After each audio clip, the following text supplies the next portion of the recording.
봉독하겠습니다. 마태복음 14장 1절에서 12절 말씀입니다. 마태복음 14장 1절부터 12절까지 말씀을 제가 봉독하겠습니다.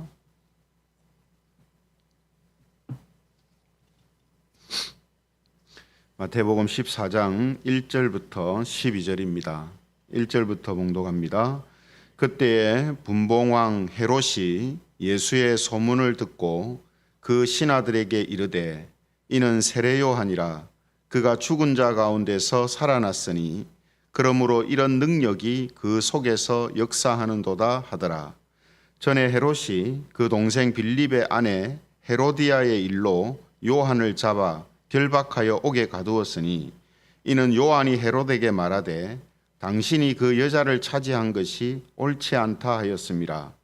헤롯이 요한을 죽이려 하되 무리가 그를 선지자로 여김으로 그들을 두려워하더니 마침 헤롯의 생일이 되어 헤로디아의 딸이 연석 가운데서 춤을 추어 헤롯을 기쁘게 하니 헤롯이 맹세로 그에게 무엇이든지 달라는 대로 주겠다고 약속하거늘 그가 제 어머니의 시킴을 듣고 이르되 세례 요한의 머리를 소반에 얹어 여기서 내게 주소서 하니 왕이 근심하나 자기가 맹세한 것과 그 함께 앉은 사람들 때문에 주라 명하고 사람을 보내어 옥에서 요한의 목을 베어 그 머리를 소반에 얹어서 그 소녀에게 주니 그가 자기 어머니에게로 가져가니라. 같이 읽겠습니다.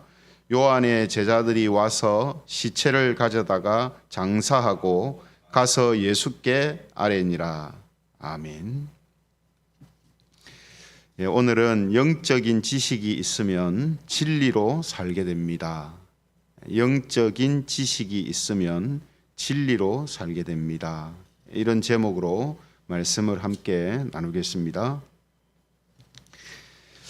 코로나 바이러스 사태가 불러일으킨 많은 변화와 또 새로운 일들이 있습니다.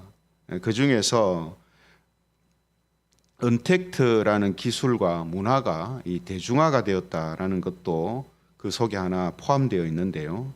이 언택트라는 말은 이 접촉하다라는 뜻의 콘택트와 부정의 의미인 언을 합성한 말로 사람하고 대면하지 않고 온라인을 통해서 교류하는 패턴을 언택트다 이렇게 표현을 합니다. 그래서 지금 사람들이 많이 사용하고 있는 카톡이라든지 줌이라든지 또 유튜브 같은 것이 대표적인 이제 언택트 도구로 그렇게 활용되고 있다 이렇게 말할 수 있는 거죠. 따라서 이런 이제 언택트 도구들에 대해서 무지하게 되면, 잘 알지 못하게 되면 이 비대면으로 행해지는 모든 것들을 할 수가 없는 거죠. 그런 것들을 알지 못하거나 또 사용하지 못하면 언택트 기술, 언택트 문화 이런 것들을 충분하게 누리지를 못한다, 또 경험하지 못한다 하는 것이죠. 하지만 이런 종류의 무지는 사람의 생활에 조금의 불편, 또 서로의 조금의 차이를 발생시키는 정도지만 우리가 영적으로 무지하게 되면 치명적인 문제를 발생시키죠. 이런 비슷한 종류의 무지는 불편을 조금 느끼는 걸로 끝납니다. 하지만 우리가 영적인 부분에 있어서 무지하게 되면 우리의 영혼과 삶에 있어서 심각한 문제를 초래한다라는 거죠. 그래서 오늘 본문에 앞서서 우리가 13장 후반부에 어떤 사건을 보았냐면 예수님의 이 고향 사람들이 예수님의 지혜와 능력을 보고 놀라면서도 예수님을 단지 출신 배경만을 보고 예수님을 배척했다라는 사실을 우리가 이제 보았습니다. 이 동네 사람들도 어떻습니까? 그들이 영적인 부분에 있어서 무지하고 오직 육적인 것으로만 사람을 보고 판단하는 이런 시각을 갖고 있었기 때문에 결국은 예수님이 누구신지를 알아보지 못하고 예수님을 배척하고 또 그로 인하여서 어떤 일이 발생했냐면 예수님께서 그 지역에서 많은 능력을 행하지 않는 일이 일어났다라고 되어 있습니다. 그래서 결국 예수님께서 그들에게 많은 능력을 행하지 않음으로 인하여서 그 고향에 악령에 시달리고 또 불치병과 중병으로 고통받던 그 지역 주민들이 구제받지 못하게 되는 이런 일이 이제 발생하게 되죠. 뿐만 아니라 무엇보다도 복음을 듣고 구원을 받을 기회를 그 지역 사람들이 잃어버리게 됩니다. 어디에서부터 시작됩니까? 영적인 무지. 그러니까 육적인 것만 보고 영적인 것을 모르니까 엄청난 손해와 피해가 그들에게 있다는 것을 우리는 이제 보게 되는 거죠. 그래서 오늘 본문에 나오는 이 분봉왕 헤롯이라는 사람도 마찬가지의 모습을 보여주고 있습니다. 이 1절에 보시면 그때의 분봉왕 헤롯이 이렇게 말씀을 시작하고 있는데요. 분봉왕이라는 말은 이 나라나 지역을 나누어서 다스리는 왕을 말합니다. 그래서 이 당시에는 이 갈릴리 지역을 3명의 분봉왕이 나누어서 다스렸다라고 하거든요. 그런데 그 중에 한 사람이 이 헤롯이라는 이제 사람입니다. 그런데 이 헤롯이 예수님에 대한 소문을 듣고 어떻게 생각하냐면 자기가 죽였던 세례 요한의 영혼이 예수님 안으로 들어가서 세례 요한과 같은 능력을 행사한다라고 생각을 했습니다. 그래서 2절에 이제 보시면은 헤롯이 예수님의 소문을 듣고 이런 생각을 했다라고 기록되어 있거든요. 2절을 보면 그 신하들에게 이르되 이는 세례 요한이라 그가 죽은 자 가운데서 살아났으니 그러므로 이런 능력이 그 속에서 역사하는도다 하더라. 그 헤롯이 생각한 것은 세례 요한이 부활했다 이런 이제 뜻이 아니고 세례 요한이 죽었다가 그 영혼이 예수님의 몸 안에 들어가서 활동을 하고 있다 이렇게 생각을 이제 한 것입니다. 그래서 우리가 헤롯도 보면 지금 영적인 지식이 무지하거든요. 헤롯 자체도. 그러니까 지금 어디에 이제 빠져 있습니까? 미신에 빠져 있잖아요. 그죠? 그러니까 우리가 성경을 통해서 알게 되는 것은 사람의 죽은 영혼이 이 구천을 떠돈다라는 이런 개념이 없거든요. 그런데 지금 헤롯은 그런 거를 모르니까 세례 요한의 영혼이 지금 예수님 안에 들어갔다 이렇게 이제 생각을 이제 한다는 겁니다. 그것만이 아니죠. 세례 요한을 이제 죽일 때도 마찬가지입니다. 세례 요한이 헤롯 왕이 자기 동생 빌립의 아내 헤로디아를 자기 아내로 삼아서 이제 부도덕한 이런 일들을 하는 것을 보고 세례 요한이 그러한 잘못을 지적하거든요. 그랬을 때에 5절에 보시면 헤롯이 요한을 죽이려고 하는데 무리가 그를 선지자로 여김으로 그들을 두려워해서 못 죽였다 이렇게 되어 있습니다. 그러니까 영적으로 무지하게 되니까 누구 눈치를 보냐면 사람 눈치를 봅니다. 사람들의 어떤 시선을 더 중요하게 생각하거든요. 그것만 아니죠.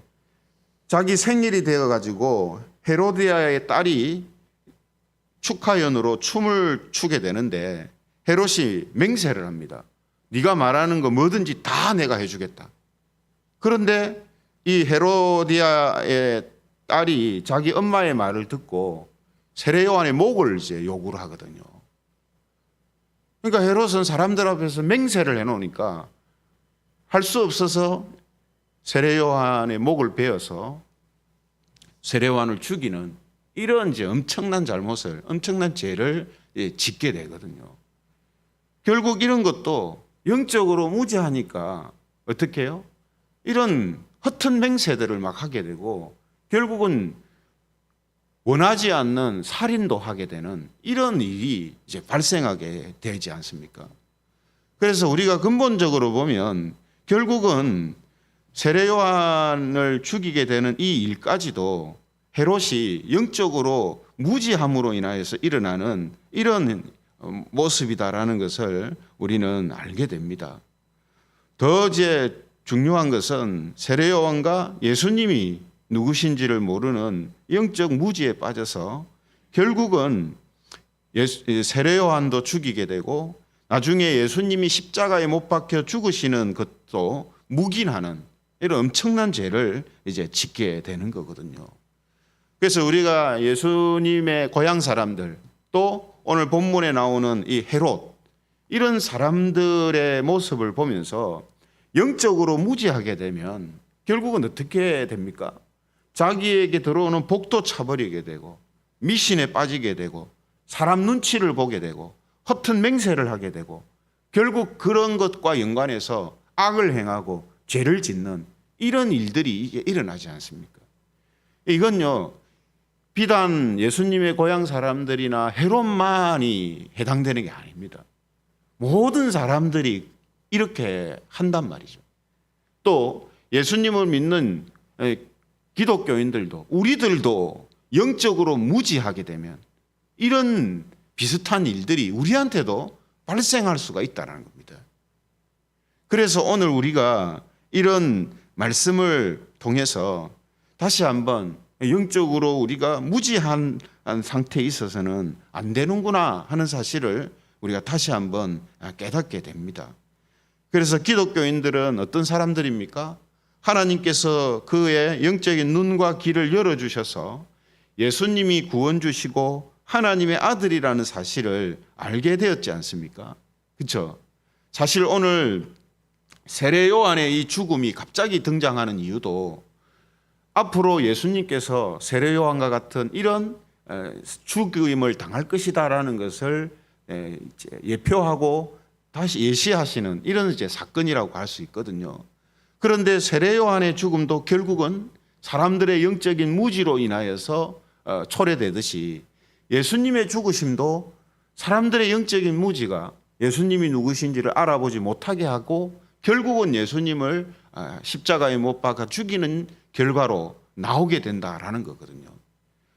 그래서 우리가 비록 하나님의 은혜로 예수님이 누구신가 하는 것을 알고 믿으며 살고 있지만 하나님을 아는 이 영적인 지혜, 하나님을 아는 영적인 지혜, 하나님의 뜻을 아는 이런 지혜가 자라가지 않으면은 진리로 살지 못하는 영역들이 많아지게 된다는 겁니다.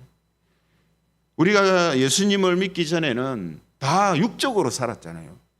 육적인 것만 보고 살았지 않습니까? 우리의 마음의 생각, 삶의 모든 부분들이 다 육적인 것만 보고 육적인 것에 지배를 당하면서 살았지 않습니까? 하지만 우리가 예수님이 누구신지를 하나님의 은혜 가운데 알게 되고 예수님을 믿게 되었습니다. 그 부분은 돌아섰어요. 그러면 다른 부분도 이전에 육적인 것으로 살았던 다른 부분들도 우리가 영적인 부분들로 바뀌어져야 되거든요. 그렇지 않습니까? 그렇지 않으면 단지 교회 다닌다라는 것밖에는 바뀐 게 없고 그 사람의 마음, 그 사람의 생각, 그 사람의 가치, 그 사람의 생활은 하나도 안 바뀌고 그냥 비슷한 사람으로 살아가는 이런 현상이 이제 나타나게 되는 거죠. 그러면 결국 예수님을 믿는데 그는 영적으로 무지한 그런 사람으로 삶으로 인하여서 세상 사람들과 비슷한 모습으로 살게 되는 이런 현상이 나타나게 되는 거거든요. 그래서 우리는 주변에서 어떻게 보면 이런 모습으로 살아가는 교인들을 쉽게 이제 볼 수가 있는 겁니다. 그러므로 오늘 설교 제목처럼 영적인 지식이 있어야 우리가 진리 가운데 살게 됩니다. 영적인 지식이 없으면, 영적인 지식이 부족하면 진리로 살지 못해요. 미신 가운데 살게 되고 육적인 것을 보면서 살게 되고 세상 사람들과 방불한 삶을 살아가는 이런 모습들이 신자들한테도 나타날 수밖에 없는 거거든요. 그래서 오늘 이런 사건들이 우리에게도 교훈이 되고 또 우리의 삶을 어떻게 지탱해 나가야 하는가 하는 것을 우리가 알게 되는 것입니다. 그러므로 하나님을 아는 지혜가 자라가지 않으면 진리로 살지 못하는 영역이 이제 많아지게 됩니다. 그로 인해서 예수님의 고향 사람 헤롯과 같이 눈에 보이는 것만 추구하고 이런 모습으로 살 가능성이 많아지는 것이죠. 이런 사실을 잘 알고 있던 베드로 사도는 이 베드로후서 3장 18절에 이렇게 우리에게 권면을 합니다. 베드로후서 3장 18절에 보면 오직 우리 주 곧 구주 예수 그리스도의 은혜와 그를 아는 지식에서 자라가라. 영광이 이제와 영원한 날까지 그에게 있을지어다. 여러분, 베드로 사도가 마지막으로 당부하는 것이 뭐냐 하면 예수 그리스도의 은혜와 그분을 아는 지식에서 자라가라 하는 겁니다. 마지막 당부예요. 그죠? 글을 마치면서 끝까지 미련을 가지고 당부하고 있는 말이 자라가라 하는 겁니다. 영적인 지식에서 자라가라. 제발 좀 자라가라. 머무르지 말고. 그죠? 왜 그렇습니까? 초대교회도 이 영적인 지식에서 자라가지 못함으로 인하여서 여러 가지 부작용들이 발생하고 비신앙적이고 잘못된 그런 모습으로 살아가는 일들이, 현상들이 나타났거든요. 그래서 사도들이 서신서를 통해서, 편지를 통해서 그들에게, 교인들에게 알려주는 것이 뭡니까? 다 영적인 진리들이, 지식들이거든요. 이런 경우에는 이런 것이 영적인 것이고 이런 것은 이런 경우의 진리다. 이런 걸 계속 가르쳐 주지 않습니까? 왜 가르쳐 줍니까? 육적인 것에 빠져서 육적인 것만을 보고 살아가는 그런 삶에서 탈피하라는 거거든요. 단지 그것은 육적인 삶으로 살았던 예전의 모습을 버리라라는 개념이 아니라 그거를 버리지 못하면 결국 예수님의 고향 사람들이나 헤롯 같은 이런 부작용들이 심각하게 초래되기 때문에 사도들이 이런 부분들을 끝까지 가르쳐 주는 거거든요. 그러므로 우리는 영적으로 무지하게 되면 진리로 살지 못하게 되고 영적인 지식이 우리에게 있으면 있을수록 진리 가운데 살아감으로 인하여서 하나님의 영광과 또 하나님의 역사들을 더 많이 경험하는 그런 모습으로 살 수 있다라는 사실을 우리가 꼭 기억해야 한다라는 겁니다. 그래서 예수님의 이런 은혜와 그분을 아는 지식에서 또 영적인 부분들을 아는 지식에서 계속 자라감으로 인해서 진리와 하나님의 영광으로 살아가는 그런 김해제공교회 모든 성도들이 되시기를 주님의 이름으로 축원합니다. 말씀을 생각하시면서 우리 같이 기도드리겠습니다. 예수님을